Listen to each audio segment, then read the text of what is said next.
cutting down on a long career. Prince Mangosuthu Buthelezi leads the Inkatha Freedom Party, a political and cultural movement that he formed in the 1970s.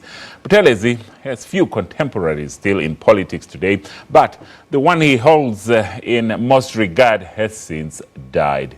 Mpume Mthethwa now looks at Buthelezi's relationship with Nelson Mandela. I am not going to be humiliated and take a picture with the deputy president. Why do you want to? Deputy president and deputy ministers must be separate. The occasion is a photo shoot of Nelson Mandela's first post-apartheid cabinet. A typical wit is how Mangosuthu Buthelezi remembers his friend and adversary. My fondest memory of Madiba is that we often joke here. You know, Madiba often said to me, "You are far younger than me." And I would say, "No, actually, President, you are wrong. We're the same age minus 10. The relationship between these two political leaders goes back many decades. Both are a product of the University of Fort Hare. Many of their contemporaries from the iconic institution would go on to become leaders of their countries. But it was the emergence of a politicized youth movement they bonded. Madiba nami sahlangana ngeminyaka yawo 1950. Sikhongolose. Nalapha esejele azange singathintani. Nalapha ngizogano wayesihlobo esikhulu sasemzini lapha komzila lapha ngizogana khona. In 1975, Buthelezi formed the Inkatha Freedom Party, this with the blessing of the African National Congress, only for the relationship to later deteriorate over political differences. By all intents and purposes, this did not affect the personal relationship between Buthelezi and Mandela.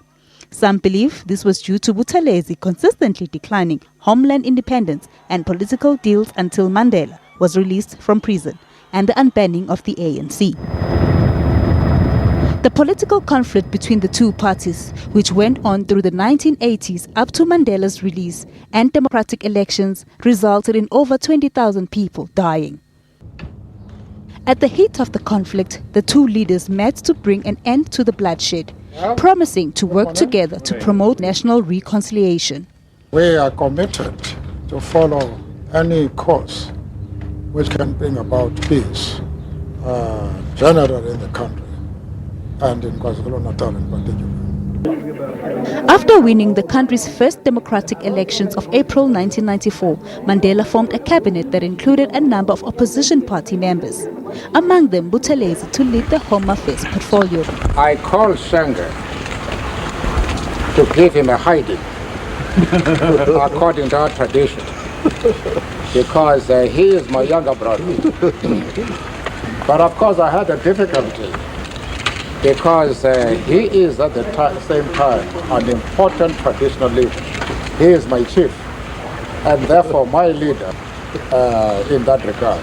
While the two leaders may have had mutual respect, politically they were apart. We should remember, for instance, that the president at the opening of parliament actually said that he was going to take action against dangerous weapons, which is read by some people to mean including cultural weapons, which cultural accoutrements of the Zulus.